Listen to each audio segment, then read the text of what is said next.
this process can be challenging, to say the least, but it is really, really rewarding.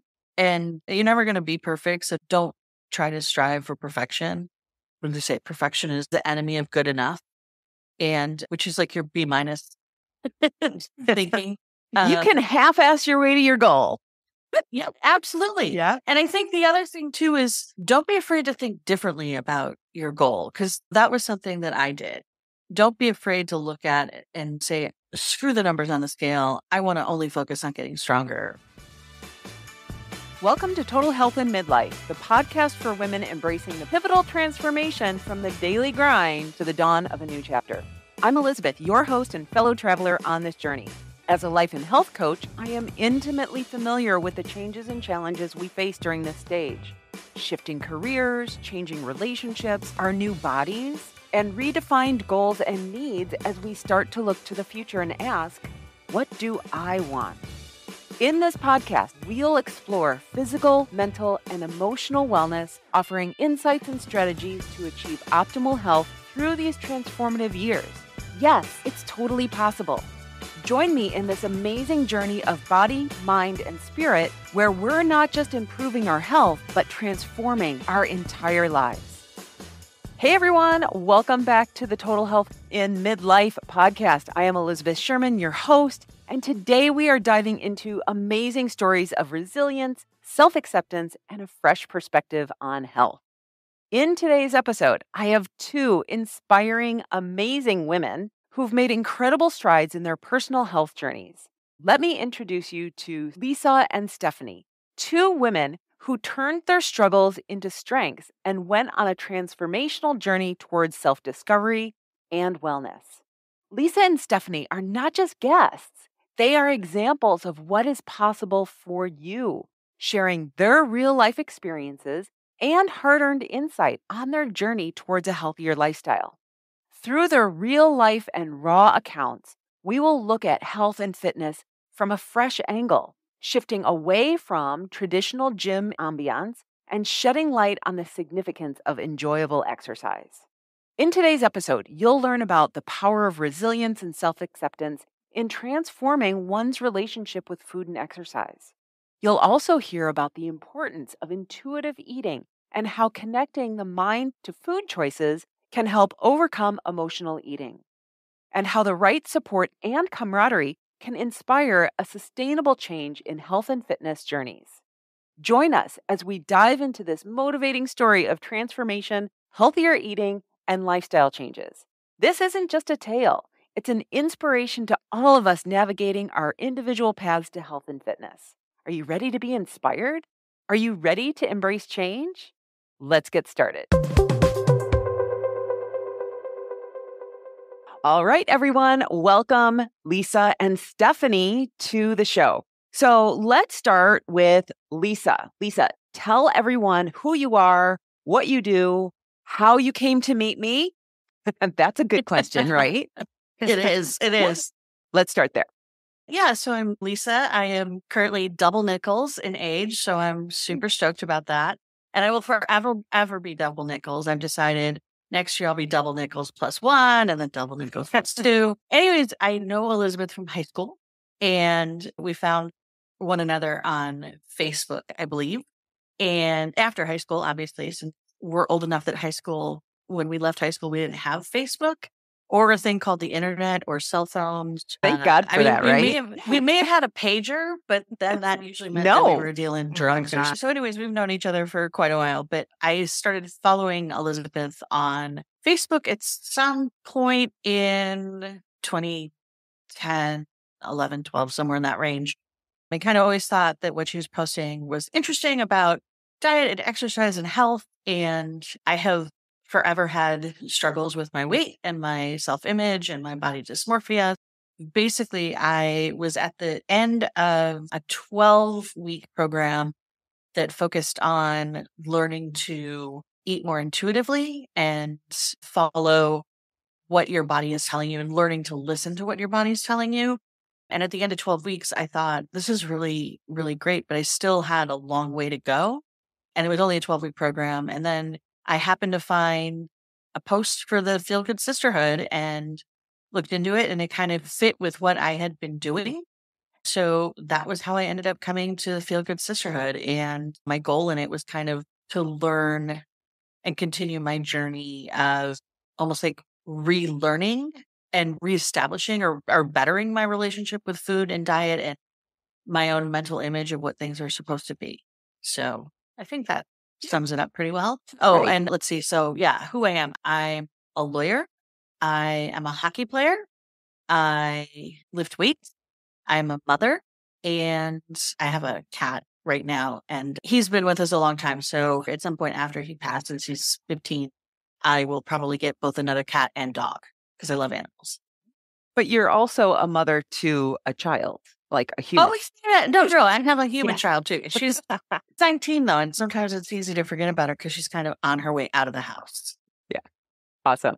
I'm Yeah. going to come back to that intuitive eating program because I think it's really interesting that it was just a 12-week program, and clearly we need more time than that. But let's put a pin in that for right now. Thank you for Certainly. introducing yourself. And let's move on to Stephanie. Stephanie, welcome to the show. All right. Thank you. Okay. So I did not know Elizabeth in high school. I'm Stephanie. I am 49. I came to Elizabeth actually not really intending to find Elizabeth, but I have kind of always struggled, I think, similar to Lisa, like, weight loss up and down, body dysmorphia, body image, things like that. In my quest for kind of the next thing, I started following Jill Angie, who is, I think, a frequent guest of yours, Elizabeth, and she calls herself your fat running coach. And I thought running, that is going to be the solve. Jill Angie is going to teach me to run. I don't like running, but she's going to teach I me don't how to like love running, it. but like she's going to teach me how to love it. And I think listening to her podcast, I actually found you through her. And I quickly realized that I was not a runner, despite really hoping that was going to be my last ditch effort. And instead, I started listening to Elizabeth's podcast and following you on Instagram. And I was like, the running is clearly not the solve, but maybe I should reach out to Elizabeth because I think for me, it was like definitely there was weight loss, but it was also about I was entering perimenopause. I was starting to feel horribly symptomatic with like hot flashes and bad sleep and just moodiness and just in general, like I just didn't feel great. Weight aside, I mean, I think after this whole journey, and I'm sure we'll get there, you come to realize like that's not really what it's all about. Overall, I just didn't feel healthy. And I think my perimenopause symptoms were just really kicking in and I just didn't feel like myself. I felt like shit. And I was like, I need to do something about this. So we had a conversation and I decided that the Feel Good Sisterhood might be for me. Yeah. Great. So that's kind of it. I guess a little bit more about me. So I said I'm 49, definitely in that midlife range. I work in marketing. I work in the fashion industry, which, also will make you feel like shit here and there. But I am a mother to an 11-year-old daughter. I have a husband. I don't have any pets, but maybe we'll remedy that one day. For me, having an 11-year-old daughter, I think what's really important, and I think what I came to realize, I picked up so much of this from my mother, and I don't want to impart a lot of the way I feel about my body on my daughter. So for me, that was really important. Yeah, I think that that's actually a goal for many women who come to me is they want to stop that generational diet mentality. Have you noticed any change in her? She's starting to get to the age now. She's 11. So she is starting to become aware of her body and things like that. I feel like we're getting to the place where I think this is a good time for me to be in a better headspace as she is starting to come into all of these things because we talk a lot about sports and health, and it's not about like being skinny or trying to edit what she eats and things like that. So I don't know if it's necessarily her behavior, but I feel like there's a change in my behavior. Sure. Yeah. And one thing that I loved about having you in the program, Lisa, is your focus really was not weight. Your focus was getting stronger. And I think that that was so beautiful how you were able to act as an example and mentor to all of the other women in the program. Talk a little bit about where that started and why that was your goal or where that came from. Because I think that that's unusual for most women, especially our age. Yeah, I think some of it is not unlike Stephanie. When I started the program, I was dealing with still like a lot of the ramifications of menopause, although I was kind of on the other side of it. But you get to live in that body in that situation for a really long time. And I'd started just reading a lot more and seeing a lot more information about the muscle atrophy that we experience as women as we get older and how it seems to be so much more significant in women because of the loss of estrogen and also the reduction in testosterone that our bodies are naturally producing. In some ways, I kind of felt like it was an easier path for me to take to feel and get stronger and just to give myself more confidence in that respect. It's generally in my body. And that has helped. And what I expected would happen, which is that as I consistently became more in tune with weightlifting and more in tune with that feeling of being stronger and feeding my body to become stronger, that the benefit of dropping size would happen over time. And that is what has happened. I started there actually because of the program that I did before, which it was not exclusively an intuitive eating program. I should make that clarification for you. But that was one aspect of it as we were learning how to eat to improve our health. And at the same time, our focus was also on getting stronger. And it's a fitness coach who's online, who's fantastic. And she kind of has the motto of move heavy shit. And her focus is really on getting women to understand that you can lift a lot of weight without getting bulky. Like it takes a lot to get really like that bulky that people are like, oh, I don't want to be bulky. Well, I mean, first of all, I'm not sure why, but I think it's just because we have this own internalized idea of what is a woman is supposed to look like. And we're supposed to be toned, which I'm not even sure what that means. But that was how I came to it, was this idea of like just getting strong. In some ways, it became an easier path than dealing with like the struggle that is traditionally attached to weight loss and the fluctuations that you can see from day to day or week to week in the scale because you had a salty meal or something in that vein. So that was kind of the route that I went. And I figured that in establishing the habits to get stronger, as I said, the byproduct would be improved health, smaller body size, drop in weight, etc. Yeah. I mean, it totally makes sense because muscle is more metabolically active than fat or bone or our organs. So if there's one thing that we can control, it's our muscle. And yet, yeah, so many women shy away from weight training. You know, I did a bodybuilding contest way back when, and it was not easy getting to put on muscle. And the images of female bodybuilders, those are all women who are actually taking supplementation, let's say anabolic steroids, in order to grow muscle, which they feel looks manly. And so, yeah, when I was a personal trainer, I would have clients who would say, I don't want to get bulky. I'm like, you're not going to wake up one morning and look like Arnold Schwarzenegger. Right? Yeah, like it's a long process too. So if you see like that you're starting to feel like you're getting too big, you can dial it back. But it takes a lot for that to happen. And I think it's interesting too, because I think there's still this idea in working out for a lot of women, kind of generally, that the idea is still to maximize being thin. And it's not to maximize health. And I do think that there's kind of a trend in seeing online trainers who are saying like, no, your focus isn't being thin. When I weighed 115 pounds, my hair broke because I was so undernourished. You know, I looked skinny, but I couldn't lift a bag of groceries.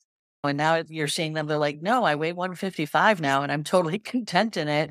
And they look great. They would never know they weighed 155. That's because of how muscle fills you differently than the rest of your body parts. But that to me was kind of just was an easier path. I mean, in some ways. And I just thought like, I don't want to deal with this like constant emotion around the scale that I've developed over the years of, as I said, and always being somebody who's been in a slightly larger body. Yeah. Now, Stephanie, you came into the program with years of diet trauma and, like what Lisa was saying, exercise trauma, right? Oh, yeah. And so you really resisted exercising. Where are you right now with that? I would say overall, I am not a great exerciser. Okay. I'm just not. I just have never been one of those people who really enjoys working out.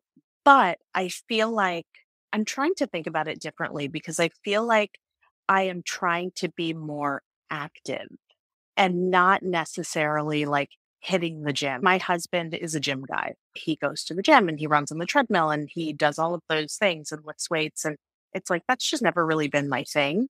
But what I have kind of come to realize is that like, that doesn't have to be my thing. As long as we're getting out on the weekends, we're like getting outside, going on hikes, walking a lot. I travel a lot for my job. So I'm walking around cities all the time and, up and down stairs on the subway. So there are other ways I feel like I'm getting exercise in. It's like every now and again, I'll take a bar method class because it has been the one type of exercise that I've enjoyed, like in an actual like class and workout setting. Yeah. So that's kind of where I am. Maybe at some point I feel like every now and again, I think about like, maybe I should be like doing some kind of strength training just because of the fact that I am a woman and we lose muscle mass and like, I don't want issues with bone density. But I feel like I've kind of made peace with the fact that I'm just not like a gym person, but I do feel like I'm more active.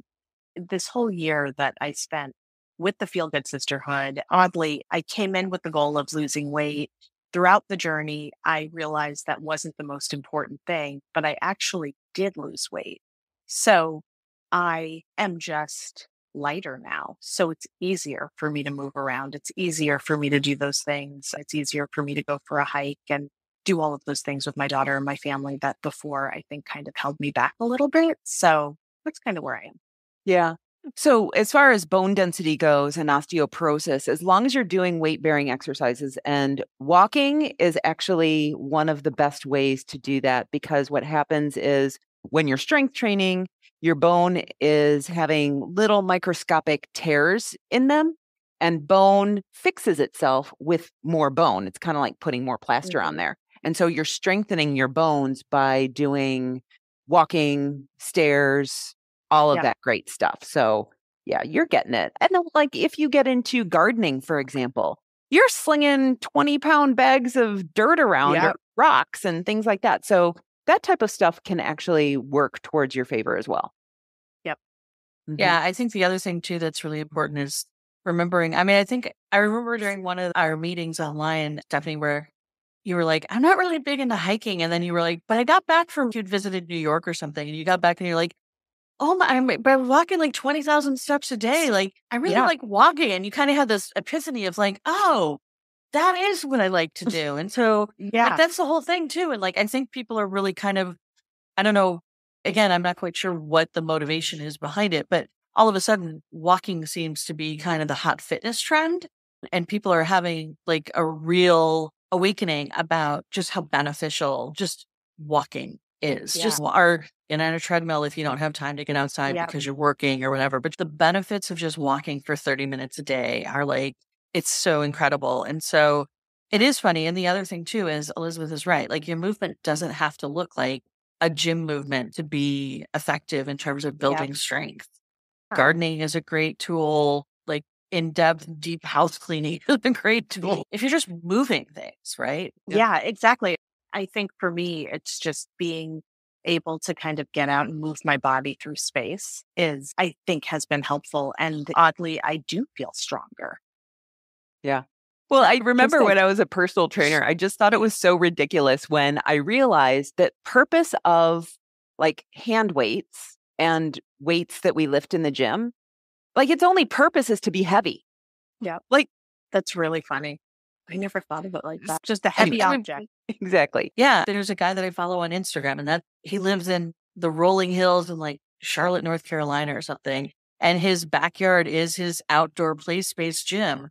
He's like, I throw rocks and I do this. And I'm just like, besides the risk of accidentally hitting myself in the head while I'm throwing a rock, like a cinder block or something. But I'm like, it really is smart. I mean, it's just like he's just enjoying playing outside. And I think, sometimes when you just remember that movement is supposed to be playful in some ways. Yeah. Okay, let's shift topics just a little bit. What hesitations or doubts, if any, did you have about joining the program or committing yourself to a year? Stephanie, do you want to go, or who wants to go? Sure. Yeah. I mean, I think for me, the doubts that I had were really like just this hamster wheel of dieting that I had done for so many years, where I thought, well, I'll commit to this for a year. And is it going to be another thing that I just abandon after a few months? It was more about a year sounds like a really long time.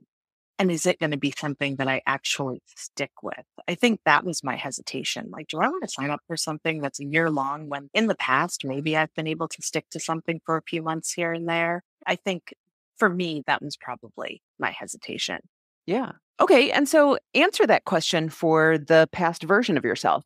So do you think that what you learned within the program is something that is sustainable for the rest of your life? Yes.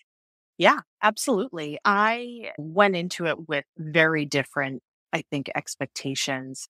And what I realized is that a year it's really kind of a moment in time. Like it really kind of flew by. And I think what I really loved about the program was just obviously the tools that I feel like I've gained that I continue to carry with me. But it's like really having the support of all of the women in the group who were all at like similar stages of their life.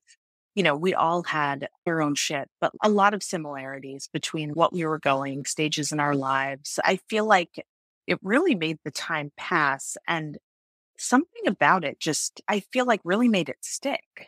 It wasn't just kind of like this one and done, like you do this and you get this. It was just like weeks and weeks of work. And sometimes it was really uncomfortable, but it's like you come out the other side and you're kind of like, I learned to do all of these things and to deal with all of these things. And now when something comes up, I know how to deal with it in a better way.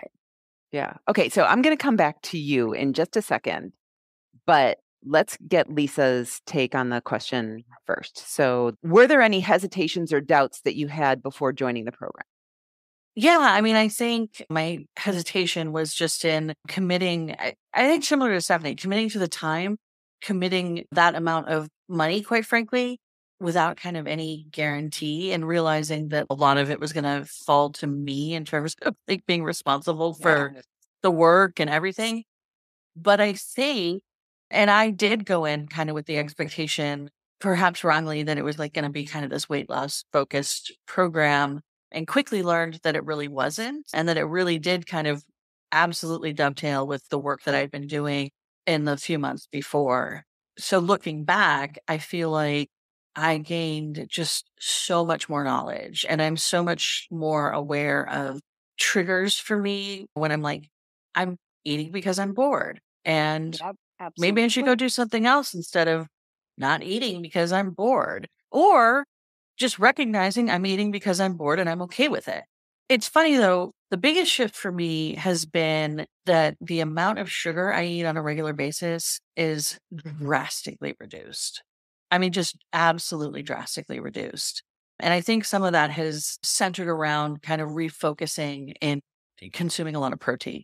Yep. Because it just leaves me so much fuller that I don't feel like, oh, I need a little something, something. And that's not to say that I don't have sugar, probably every day, but I have a lot less. A lot less takes me to where I need to be and feel satiated and like I'm enjoying things. So everything that I've learned has been incredible. And I think the other thing too is what I least expected was the support of the group and like the incredible women that we were in this group with. I think that was most helpful was this idea that there's a lot of us that have these struggles, and having this group that was just we didn't know each other. We had no background or introduction. Our introduction was the program.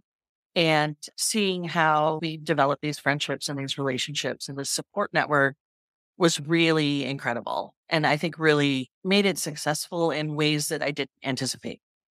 Yep, absolutely. Well said. Yeah. That's awesome. Now, one of the reasons that I wanted the both of you on this show together is because you actually, well, one, you both live in California.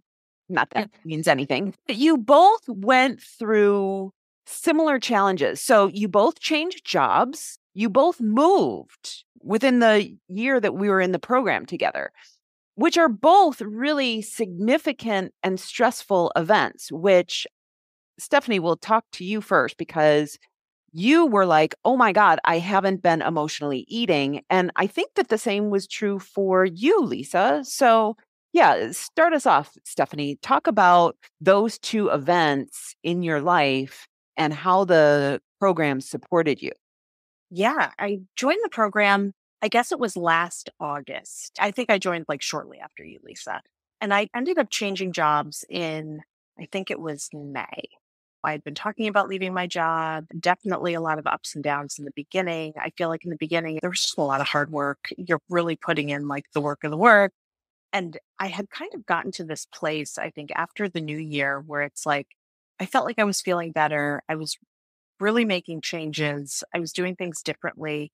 I think I went into this, especially changing jobs, like feeling like I was so old. And when an industry where age is kind of like not a great thing, the fashion industry wants you to stay young and beautiful. And it's kind of like, here I am, midlife, kind of downtrodden mom, struggling with a lot of things. So I almost felt like, God, like who's going to hire me? And I really struggled with that for a while. And then after, I guess it was probably like maybe almost halfway through the program when my outlook was changing and I had different tools and I had the group to rely on, I changed jobs. And that's when I also realized, like, really stressful time, I wasn't doing that emotional eating anymore. It's really strange because I'm not exactly sure like when that inflection point was, but it was almost like what Lisa said. There are days when, sure, maybe I eat something that I don't eat as much of anymore, but it's like more of a conscious choice. For me, I know if I eat a bowl of pasta and a glass of red wine, I'm going to feel like shit.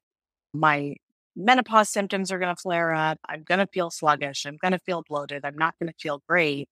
Are there days that I still eat a bowl of pasta and a glass of red wine? Absolutely.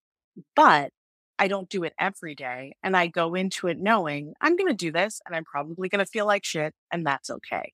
So, yeah, so I changed jobs, very stressful, but I realized, I can still get a new job. I don't have to be 25 years old in this industry. Like I have valuable skills. I can move on. And then a few months after that, we decided to buy a new house and move and leave the house that we had been living in since we got married and had our daughter in. And a huge life change, like moving from the city out to the suburbs, which I never thought I would do, but here I am and I'm enjoying it.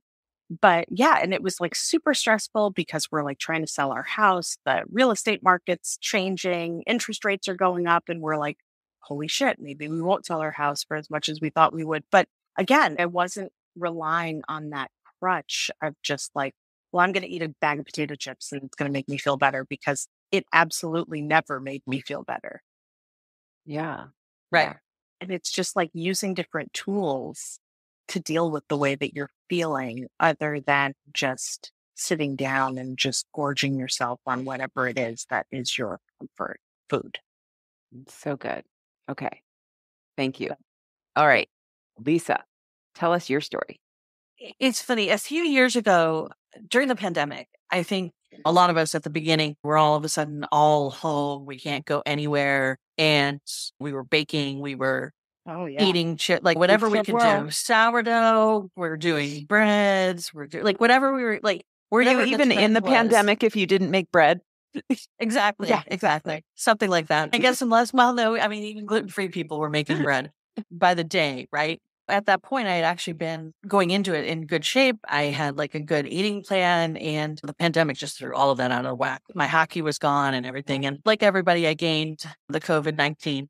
And then I started doing this program with my hockey coach and dropped the weight. And he was the first person to actually kind of introduce this idea of like, I was tracking meals and calories and such, but he was also tracking how I was feeling when I was eating. And I just did not get the connection at all. I really didn't. And he's like, yeah, but how are you feeling? And I'm like, I feel good. And he's like, no, how are you feeling? Are you bored? Are you hungry? Are you happy? Are you sad? Are you anxious? And I'm like, I don't know. And he's like, you have to figure out this connection or else you're not going to be able to keep this off. And I kept thinking like, what are you talking about? I'll just get back and it'll be fine. And lo and behold, stuff happened and he went back to the ice and we all kind of went back as had more access to things. And lo and behold, all of a sudden, some of that weight that I had lost started to creep back up just a little bit, not all of it. And then I found this other program and I was like, again, she was talking about this emotional eating, this aspect of like what you're getting that emotion. And I'm not sure, I think probably because of the idea of learning how to do this body scan that you had us do, or just this thought process of connecting to our bodies, just thinking of like, oh, okay, I'm feeling some soreness in my back. Does that mean I need to eat a bag of chips? Or, oh, I'm feeling anxious. Does that mean that I need a box of Oreos or whatever it might be? For whatever reason, the way that it was laid out in your program, it is the reason that it connected finally. This idea of understanding that I'm eating something not because I'm hungry, but because it's giving me some other type of satisfaction or filling a need. And that could be I'm feeling anxious, I'm feeling happy, I'm feeling sad, I'm feeling scared, whatever it might be. And making that connection has really been absolutely transformative for me. It is that understanding of like, yeah, you know what? You almost never sit down and eat a whole bag of chips and feel great. You just feel like you want to vomit. Yeah. You never sit down and eat a sleeve of Oreos and feel great. But that didn't stop me and others, many others, from doing it. And finally having that connection and that understanding of like, oh, I'm eating for a reason that it's the best reason. And so I can make choices based on it. And that's been, I think, the biggest difference. I mean, I really think that getting that connection and understanding why I was eating was way more helpful than I think anything else, really. I think that just like, and knowing that I can make the choice of like, hey, you know what? I am going to eat 5 mini Snicker bars and tomorrow I'm going to feel like crap. Or in an hour, I'm going to feel like crap. But I understand why I'm doing it. And I understand that I'm making a conscious choice to do it. Or I can make the conscious choice to say, I only really need one. That'll satisfy my sugar craving. And I really don't need the other 4 mini bars and I'm not going to eat them. And so I think that the connection that I made through your program, Elizabeth, and working with everybody else too, like listening to other women in this group and talking about their various triggers and realizing, again, a lot of them are similar. And I think realizing just kind of how we're conditioned as kids to like, you celebrate happy events with food, you celebrate bad things with food. I look back on it and I kind of joke about it. There was nothing in my life that ice cream couldn't cure, according to my dad, right? I mean, good grades, bad grades, winning a soccer game, losing a soccer game, feeling sick, feeling healthy, like whatever it was all curable by ice cream, which is probably not the best route always, although it is delicious. And so like having that understanding, it's just, I don't know, it's been like, it really has been transformative. And I feel like through this year in the program and being able to keep that focus when I was undergoing job changes and stress around that and moving and stress around that kept me from falling into the old pit of, I'm just going to order a pizza and a box of Oreos and go to town. And I don't do that anymore. I really don't do it anymore. And it's kind of like been earth shattering in some ways for me to reach that point. Right? Yeah. Yeah. I mean, it's like, I know how I used to do it. I mean, I absolutely know how I used to do it. And there are days when I still feel like potentially doing it, but I kind of think about it and I go, nah, I'm good. It's not worth it. I think you said once, Elizabeth, like, think about how you're going to feel tomorrow, or think about how you're going to feel in a week. If you've been on vacation, like eating your way through Europe or something, right? Yep. And I think that's an easy thought to have too, in the mix of all of these as you're dealing with stress. But I think the way that you have to get there is to learn how to make this connection between your mind and what you're thinking about food wise. And I think that is a lapse that a lot of us don't. And it's a hard connection to make. And some people, like Stephanie, made it way faster than I did. And that's okay too. Sometimes it's just a longer connection for some people. Yeah. And I think that most of the listeners, I don't think that we're ever going to get rid of emotional eating. As you said, we use food to celebrate. We use food for comfort. We use food in so many other ways than the whole food is fuel thing, which is a nice platitude, but it's just not realistic. I think that what most people don't want, which I think is what you both are saying right now, is that we just want to get rid of the unconscious eating. Like those times when we look back at ourselves and go, why did I do that? I feel terrible now. Right. After eating the sleeve of Oreos. So not even thinking about how do I want to feel tomorrow? How do I want to feel in 10 minutes? Totally. Right. I feel like a big part of my problem, you guys probably remember this, because I have a daughter who's only 11, she eats a lot of kid food. And one of the things, Elizabeth, I swear to God, maybe this was the turning point for us, but like part of my problem is she would eat chicken nuggets and there might be like 2 chicken nuggets left on her plate, or like some mac and cheese. And I'd be like, I'm going to eat that right up because I'm going to put that in the trash. And I remember, Elizabeth, I think it was something to the effect of like, you won't put it in the trash, but you'll put it in your body. So essentially you're treating your body like trash. And I still think about that because it's so true. And it's like a bag of frozen chicken nuggets. That's not like unbelievably delicious, amazing cuisine. It's just leftover on my like then 10-year-old's plate. So yeah, it's just such a crazy shift in thinking. But yeah, it's like, I'm not going to treat my body like a trash can. I'm just going to put that in the garbage.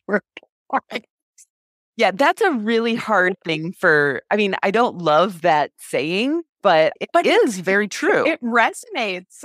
It's right. Yeah. And it is funny too, how if you get away from the idea of clean plates too, right? Yeah. I mean, just so many of us grew up like that.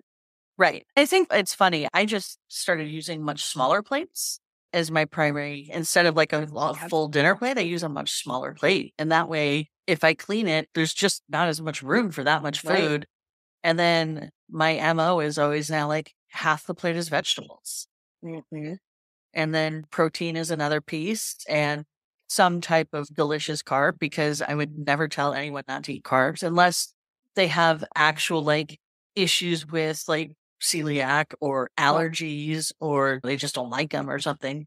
But doing that has made it a lot less likely to, and everyone in my family now eats that way too. We all eat on a smaller plate. Yeah. So that also means that there's a less likelihood of me to be like, oh, hey, my daughter left something on her plate. I'm going to eat it because it's a smaller plate.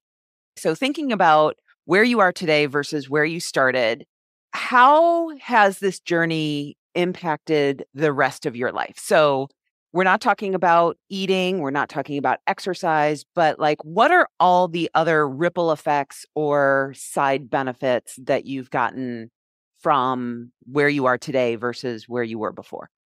Generally, I have more energy, which I think just makes me function better in life and makes me more present to enjoy time with my daughter, time with friends.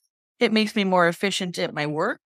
So I think that that's been one of the biggest impact, is just really feeling more energized, feel like I'm getting better sleep. And like the confidence that I've gained from feeling as though, even though I still, in my own mind, I'm like, yeah, but at some point I still want to drop 20 pounds or whatever, but I'm not in a rush. I know that I'm healthier. I know that I'm in a better like body health wise now than when I started. And I still love the idea of getting stronger. And that strength has given me just a ton of confidence. And also knowing that I feel comfortable to navigate food situations when I'm outside of my home too. Yeah. Right? Like I think I can go into a restaurant and know like, okay, you know what? If I'm going to order something that's really rich, I'm going to have to think about this later. But I'm also not going into it going like, oh, I'm going to eat nothing all day because I'm going for this fancy meal because I'm done with that crap. And to me, that's been like the two biggest things is the feeling of energy and the feeling of confidence, like that strength has given me. So good. Yeah. That's great. I feel like for me, one of the biggest changes is my perimenopause symptoms. I was really miserable in terms of I would wake up in the middle of the night just like soaking wet, like just hot, and have to get out of bed and change my pajamas. And I was just so sluggish and bloated all the time. I think similar to Lisa, like I just feel healthier. And it's not like every symptom has gone away all the time, but it's not like a huge issue. It's not the huge issue that it was a year ago. It's definitely like those side effects have definitely waned, and it just feels so freeing to be out of that. And yeah, the confidence piece, I definitely feel more confident. And just knowing that if I do get into some kind of like a rut or a situation, I just have the tools to get myself out of it because we're all going to have bad days. Life is not going to be like magic and rainbows, but I feel like I just have better ways to deal with it now. But yeah, I think confidence and just those symptoms, like I haven't had a hot flash. I can't even tell you the last time, which is amazing. And I know, like now I know if I do something and I do have one, I know what caused that based on the work that we do. That is so powerful. Yes. Like I can identify exactly why this happened, which is crazy. Yeah, that's amazing. That is amazing. And yeah, and I do think like, and I haven't talked much about it. I definitely had symptoms more, as I said, kind of the other side of menopause, which can still drag on. And I still periodically have them, but they're not nearly as significant. I don't feel like I'm in a constant state of haze and brain fog and bloating. I think the other thing too that you hit on, Stephanie, is that the tools that we were given, we can recognize, and it's not just sometimes you're going to have a bad week, right? Sure. But we have the ability, like, and the tools in our kit now to be able to adjust and be like, wait, wake yourself up because that slope can get slippery. And yes, we have the ability to put up that roadblock, right? And say, no, we're going back the other way and to pull ourselves up. Absolutely. I have a little notebook next to my bed for my thought download. And it's funny to like look back at things that I wrote 6 months ago, a year ago, and it's just been really helpful. That is so awesome. That is amazing. Never thought I'd be that person, but here I am. Yeah, because when I told you to start doing thought downloads, everyone's like, I don't want to do those. BS. Oh, it's so good. All right. So I feel like we could talk all day. But let's wrap it up. Probably could. So is there anything else that you want to share with me or Lisa, starting with Stephanie, or the listeners? I think it's like such a cliche saying, but it's a journey, not a sprint. Yeah. I think that there are no super quick fixes, but if you want to make changes, time is just passing anyway. So why not try? Yeah. I mean, things are just a lot different for me now. Yeah. Okay. Yeah. Well, and I love the idea that the year is going to pass. And so if you want to get to your goal, do you actually want it to be fun and enjoyable? Yeah. I mean, it's not going to be fun, but do you want it to be enjoyable or do you want it to be terrible?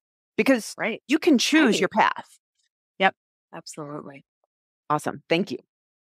Lisa, any parting thoughts? Yeah. Parting thoughts. So to me, the journey of 1,000 miles starts with this single step. I think opening yourself up and allowing yourself to be vulnerable in this group, in this setting, is daunting. And it can feel overwhelming, but it is so incredibly helpful. And this process can be challenging, to say the least, but it is really, really rewarding. And you're never going to be perfect, so don't try to strive for perfection. what do they say? Perfection is the enemy of good enough. And which is like your B- thinking. You can half-ass your way to your goal. Yeah, absolutely. Yeah. And I think the other thing too is don't be afraid to think differently about your goal, because that was something that I did.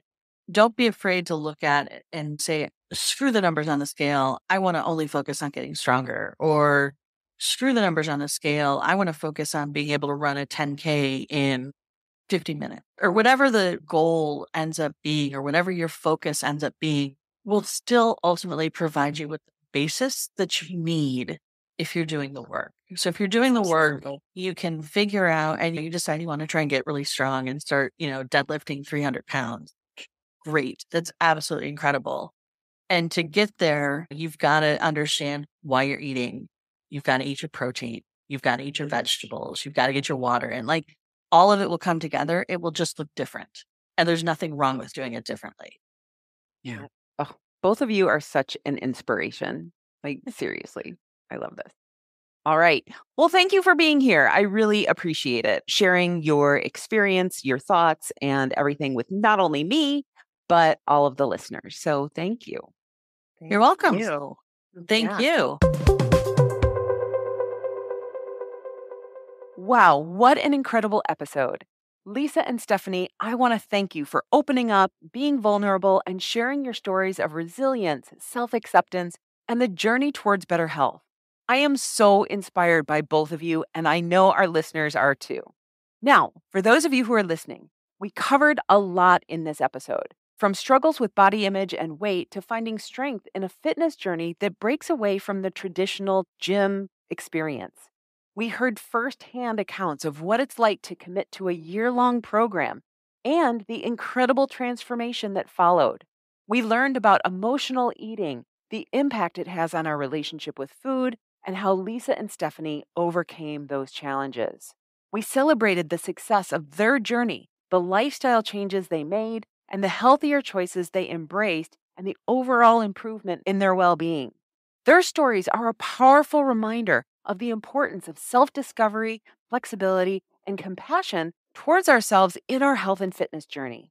If you know someone who struggles with their health and wants to reclaim it, someone who wants to ensure that their health doesn't become a barrier to the things that they want to do in the future, do share this episode with them. It might just be the inspiration they need to start on their own journey of transformation. And if you're feeling inspired and ready to take control of your health, I want to invite you to reach out to me. As a coach, my goal is to guide, support, and empower you to take charge of your health and your well-being. Whether you're dealing with body image issues, struggling with emotional eating, or simply want to improve your fitness, I am here to help. You can learn more about my coaching services by visiting my website. The link will be in the show notes, or you can go to elizabethsherman.com or simply drop me a message. You can reach me at hello@elizabethsherman.com. I would love to hear from you and discuss how we can tailor a program that aligns with your goals and your needs. Thank you so much for tuning in today. I appreciate each and every one of you for being part of this podcast community. I look forward to connecting with you on our next episode. Until then, have an amazing week, everyone. I'll talk to you next time. Bye-bye.